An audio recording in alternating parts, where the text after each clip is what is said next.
All right, Dan, all eyes are on tomorrow's forecast. And this is one thing we've been watching for months and thinking about it in terms of, all right, Pennsylvania's in the path of totality. Obviously, northwestern PA, we've been talking about Erie, northern parts of Pennsylvania that'll be busy. Here in the mid-state, it's still going to be pretty neat and interesting to follow. I just wish we could take a sky like this and move it into tomorrow, because I think it would be very cool viewing here across central Pennsylvania. But this was Hummelstown today, and other than those clouds that started out in the initial shot, it was a gorgeous blue sky day. And on top of that, temperatures responded. We got into the low and mid 60s across the mid-state, and even still, Pennsylvania, because of some clouds moving in from the west, Pittsburgh at 52 degrees, some of the valleys still in the upper 40s.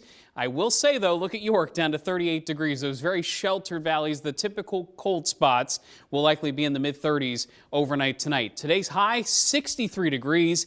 Our normal high, by the way, now is 60, so right there. The low, 41. That's also not as cold as some points last week. So, again, last week was about as chilly as it gets to end March moving into April.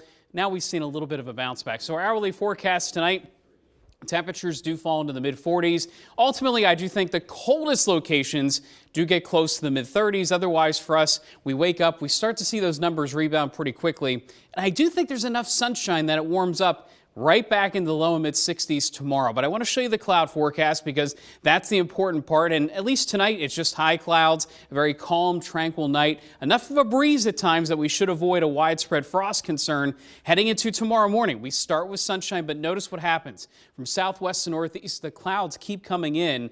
And that's the problem in the forecast, that at one point, these clouds were moving in faster. So the good news is things have slowed down just a touch, and that allows for some breaks in the clouds between about 2:30 and 3:30. Again, if you want to see the maximum that we will get here in terms of a partial eclipse, I would go out about 3:15 to 3:25 should be good viewing conditions, even though we're not in the path of totality. I promise it is pretty interesting to follow.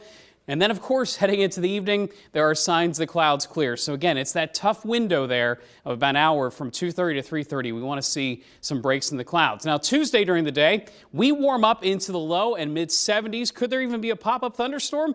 This model forecast thinks so. I think for the most part, we get some stray showers then overnight into Wednesday morning. Then a much larger system begins to take shape for basically Wednesday, Thursday, and Friday's forecast all kind of wrapped into one. But that's not a concern tomorrow. No rain in the forecast. Temperatures low to mid 60s as the eclipse happens. Remember your glasses. Be smart about this. Don't just look up.